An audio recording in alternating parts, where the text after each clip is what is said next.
Jornal Econômico e trazemos algumas notícias sobre o câmbio. O câmbio, de acordo com os dicionários, ele é definido como tudo que configura como troca, permuta e escambo. Só que visto no âmbito econômico, especialmente no contexto de mercado financeiro, normalmente significa a taxa de câmbio entre a moeda nacional e uma moeda estrangeira, ou até mesmo o movimento de capitais de um dado período.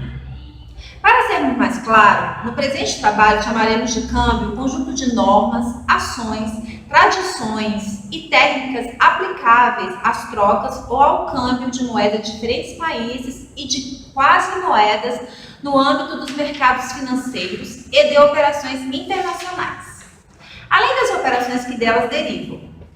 Para Paulo Sandrone, um economista brasileiro, em seu dicionário de economia, ele informa que câmbio é uma operação financeira que consiste em vender, trocar ou comprar valores em moedas de outros países ou papéis que representam moedas de outros países. Falemos um pouco agora sobre a importância do câmbio. Os economistas geralmente atribuem ao câmbio a função da principal preço da economia, capaz de afetar todos os outros preços. O modelo cambial, as tendências da taxa de câmbio e o grau de controle do fluxo de capitais podem atrair ou afastar investidores, facilitando ou dificultando o comércio exterior. Nathan Blanche, economista brasileiro, tem uma definição peculiar que o câmbio é a língua pelo qual países se falam economicamente. O câmbio, mais especificamente a taxa de câmbio, influencia por muito tempo a vida de cada um de nós. Se sobe o dólar, por exemplo, há uma tendência de alto custo de vida do cidadão.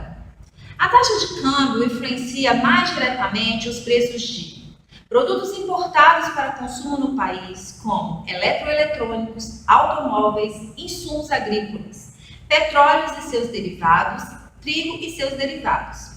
Produtos que, mesmo produzidos no Brasil, têm seus preços internacionalizados, são os chamados exportáveis, isto é, produtos cuja mobilidade internacional é muito grande, permitindo a arbitragem de preços entre mercados. Ou seja, se for mais rentável vendê-los em outra área ou em outro país, tende a ser movidos por lá, ou, o que é mais comum, ter seu preço ajustado aqui no Brasil. Agora passemos com mais algumas notícias com a nossa repórter Laísa Helena.